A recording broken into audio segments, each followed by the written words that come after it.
మనతో ఉన్నారు. ప్రస్తుతం ఏదైతే అంగన్వాడీలకు సంబంధించి సార్ ఇప్పుడు ఇక్కడికి రావటం జరిగింది. సార్, జై భారత్ నేషనల్ పార్టీ స్టాండ్ ఏంటి ఈ యొక్క అంగన్వాడీల యొక్క దీక్షలకు సంబంధించి? అంగన్వాడీల డిమాండ్స్ ఏవైతే ఉన్నాయో అవన్నీ కూడా సక్రమమైన సరి అయిన డిమాండ్స్. ఈ డిమాండ్స్ అన్నీ కూడా ప్రభుత్వం వెంటనే తీర్చాలి. పిల్లల్ని చూసుకుంటున్నారు వీళ్ళు, గర్భిణీ స్త్రీలను చూసుకుంటున్నారు, పిల్లలలో వేస్టింగ్ స్టంటింగ్ అవ్వకుండా చూసుకుంటున్నారు వీళ్ళు. గర్భిణీ స్త్రీలకు సరి అయిన సమయంలో సరి అయిన పోషకాహారాలు, పిల్లలకు చదువు చెప్తున్నారు. వీళ్ళంతా కూడా 3 సంవత్సరాల నుంచి వచ్చిన పిల్లలు, వీళ్ళ దగ్గర చదువు టీచర్లు వీళ్ళు, ప్రథమ గురువులు వీళ్ళు.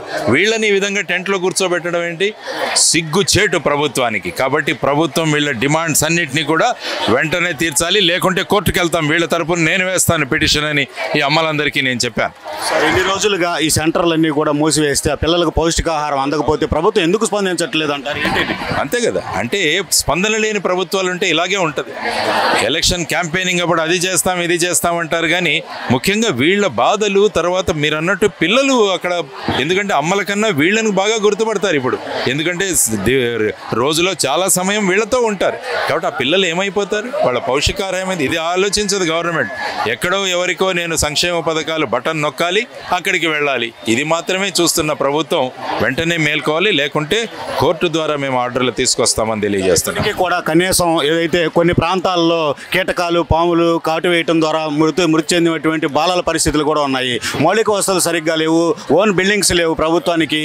వీటిపైన కూడా ఇంతకాలం అవుతున్న అంగన్వాడీ వ్యవస్థను ఏర్పాటు చేసి పట్టించుకోవటం పైన మీరు ఎలా పట్టించుకోవాలి? ఎందుకంటే నేషనల్ ఎడ్యుకేషన్ పాలసీలో కూడా 3వ సంవత్సరం నుంచి పిల్లలకు చదువు చెప్పాలన్నది చాలా ముఖ్యమైనది. 3 నుంచి 6 సంవత్సరాల్లో పిల్లలకు ఏదైతే నేర్పిస్తామో ఆ పిల్లలు ఆ ఫౌండేషన్ మీద బతుకుతారు. కాబట్టి ఆ ఫౌండేషన్ వీళ్ళు సృష్టిస్తున్నారు. కాబట్టి అది లేకుంటే ఏమవుతుంది? ఇన్ఫ్రాస్ట్రక్చర్ కావాలి. తర్వాత యాప్లు 4 పెట్టారట, వీళ్ళు పనిచేస్తున్నారా లేదని నమ్మకంతో పనిచేస్తుంది ప్రభుత్వం ఎప్పుడు. మరి రోజు ముఖ్యమంత్రికి కూడా ఒక యాప్ పెట్టమంటే ఎలా ఉంటుంది? మీ ఫేస్ యాప్ కూడా పెట్టండి అంటే నమ్మకంతో పనిచేస్తుంది. మన భారతదేశ కుటుంబ వ్యవస్థ కూడా నమ్మకం మీద పనిచేస్తుంది. కాబట్టి నమ్మకం ఉండాలి ప్రభుత్వానికి, అప్పుడు వీళ్ళు రెట్టించిన ఉత్సాహంతో పనిచేస్తారు. సో ఆ విధంగా ప్రభుత్వాలు భావించాలి. కానీ ప్రతి ఒక్కరిని అనుమానించడం మొదలు పెడితే వాళ్ళలో ఉన్న ఇనిషియేటివ్ కానీ, మేము చేయాలన్న తపన కానీ అది తగ్గిపోతుంది. సో ఇది ప్రభుత్వం గమనించాల్సిన ప్రధానమైన అంశం. ప్రాథమికంగా చూసుకుంటే అంగన్వాడీలు అనేటటువంటివే పిల్లవాడి యొక్క ఎదుగుదలకు సంబంధించి స్టార్టింగ్. అయితే సెకండ్ గ్రేడ్ ఎడ్యుకేషన్ ఏదైతే ఉంటుందో స్కూల్ ఎడ్యుకేషన్కి సంబంధించి దాంట్లో అంతర్భాగంగా చేసి వీళ్ళను కూడా కొన్ని గైడ్ లైన్స్తో ప్రభుత్వ ఉద్యోగుల కిందకు తీసుకునేటటువంటి ప్రయత్నం చేయొచ్చు కదా? చేయాలి, ఖచ్చితంగా చేయాలి. ఎందుకంటే వీళ్ళు చేస్తున్న ఫౌండేషన్ ఆధారంగానే పిల్లల భవిష్యత్తు ఆధారపడింది. కాబట్టి వీళ్ళని రెగ్యులరైజ్ చేయాలి, రెగ్యులర్ ఎంప్లాయీస్గా కూడా తీసుకోవాలి. అటువైపు అయితే సంక్షేమ పథకాలు వీళ్ళకేవి వర్తించదు, ఎందుకంటే మీరు గవర్నమెంట్లో ఉన్నారంటారు. అటు వెళ్ళి అడిగితే స్కేల్ ఇవ్వరు. ఇలా అటు ఇటు రెండీ కాకుండా మధ్యలో వీళ్ళు ఇలా మిగిలిపోతున్నారు. కాబట్టి దీని గురించి ప్రభుత్వం వెంటనే స్పందించాలి. లేకుంటే దీన్ని ఎక్కడికి తీసుకువెళ్లాలో, సుప్రీంకోర్టుకు తీసుకువెళ్లాలన్నా కూడా మనం తీసుకువెళ్తాం ఖచ్చితంగా. ఇలాంటి సమస్యల పరిష్కారం చట్టసభల ద్వారా కూడా జరిగేటటువంటి పరిస్థితి ఉంటుంది. జై భారత్ నేషనల్ పార్టీకి సంబంధించి రాబోయే ఎన్నికల్లో కనుక అసెంబ్లీలో కావచ్చు, పార్లమెంట్లోకి సంబంధించి ప్రజలు మీకు అవకాశం ఇస్తే ఎలాంటి వాయిస్ వినిపించబోతుంది? ఖచ్చితంగా వీళ్ళలో ఒకరిద్దరికి సీటే ఇస్తాం. అసెంబ్లీలో అమ్మలకి సీట్ ఇద్దాం. వీళ్ళు ఎమ్మెల్యేలు కావాలి, వీళ్ళలో ఒకరు మినిస్టర్ కావాలి. ఆ మినిస్ట్రీ బాధ్యత వీళ్ళకే అప్పచెప్పేద్దాం.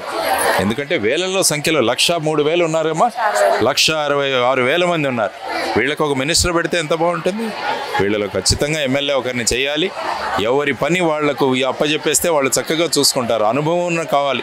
అనుభవం లేని వాళ్ళని మంత్రులుగా చేస్తే ఇలాగే ఉంటుంది. వాళ్ళకి గ్రౌండ్ తెలియదు. వాళ్ళకి తెలిసిందంతా ఒకటే, 40 కోట్లు పెట్టాలి, నేను ఎమ్మెల్యే అవ్వాలి, మినిస్టర్ అవ్వాలి అన్నది. కానీ కష్టంతో వచ్చిన వీళ్ళు కనుక ఆ కుర్చీలో కూర్చుంటే కష్టాలు తెలిసిన వాళ్ళు ఆ కష్టాలను తీర్చడానికి ప్రయత్నిస్తారు. ఆ విధంగా జై భారత్ నేషనల్ పార్టీ ఖచ్చితంగా పనిచేస్తుందని మీకు చెప్తాను. ప్రధానంగా ఏదైతే బ్లాక్ మెయిల్ టైప్లో ప్రభుత్వం వ్యవహరిస్తుంది, సచివాలయం ఉద్యోగుల చేత మేము సెంట్రల్ తెలిపిస్తాం, లేదంటే వీఆర్ఓల చేత తెలిపిస్తాం, మీతో మాకు పని లేదనేటటువంటిది, ఇలాంటి మొండి వైఖరి ప్రభుత్వాల్లో ఉండటం ఎలా ఖండిస్తాం? మరి రోబోలు పెట్టండి, ఇవన్నీ ఎందుకు? రోబోలు తెచ్చి పెట్టండి. ఇక్కడ కావాల్సింది అనురాగము, ఆప్యాయత. ఆ చిన్న పిల్లలను, గర్భిణీ స్త్రీలను ఆప్యాయతతో అనురాగంలో చేయాలి. అవి వీళ్ళు చేస్తున్నారు. వీళ్ళకి ఇవ్వకుండా ఆ విధంగా బ్లాక్మెయిల్ భయపడితే ఎందుకు? ప్రభుత్వాలు రాజీనామా చేయాలి. ప్రభుత్వాలు మాకు కుదరట్లేదు, మేము చేయలేము, రాజీనామా ఇవ్వండి, వీళ్ళని చేసేద్దాం. ముఖ్యమంత్రులు, మినిస్టర్లు వీళ్ళు బ్రహ్మాండంగా నడుపుతారు ప్రభుత్వాలని. ప్రభుత్వం ఇది ఆలోచించాల్సింది. Thank you sir. ఇది జేడి లక్ష్మీనారాయణ గారు అయితే మాత్రం ఏదైతే జై భీమ్ నేషనల్ పార్టీ ద్వారా వీళ్ళ యొక్క సమస్యల పరిష్కారానికి ముందుకెళ్తామని చెబుతున్నారు. లీగల్గా కూడా ప్రొసీడ్ అవుతామనేటటువంటిది చెప్తున్నటువంటి పరిస్థితి అయితే ఉంది. సుప్రీంకోర్టు ఇచ్చినటువంటి ఆదేశాలను కూడా పక్కన పెట్టడం అనేటటువంటిది కోర్టు ధిక్కారం కిందకే వస్తుంది అనేటటువంటి అభిప్రాయాన్ని కూడా ఆయన వ్యక్తం చేస్తున్నటువంటి పరిస్థితి మొత్తం మీద ఉంది. జై భారత్ నేషనల్ పార్టీకి గనక ప్రజలు అవకాశం ఇస్తే అంగన్వాడీల్లో నుంచే ఒక అభ్యర్థిని ఎవరినైతే ఈ యొక్క మహిళా శిశు సంక్షేమ శాఖకు సంబంధించి మంత్రిగా కూడా ప్రపోజ్ చేసే పరిస్థితి ఉంటుందనేటటువంటి అభిప్రాయం కూడా వ్యక్తం చేస్తున్నటువంటిది. ప్రభుత్వం మొండి వైఖరి వీడి ఈ యొక్క అంగన్వాడీల సమస్యలను వెంటనే డిమాండ్స్ను పరిష్కరించాలనేటటువంటి ఒక డిమాండ్ అయితే మాత్రం జై భారత్ నేషనల్ పార్టీకి సంబంధించి జేడి లక్ష్మీనారాయణ గారు చెప్తున్నటువంటి పరిస్థితి. ఇది ఇక్కడ తాజా సమాచారం.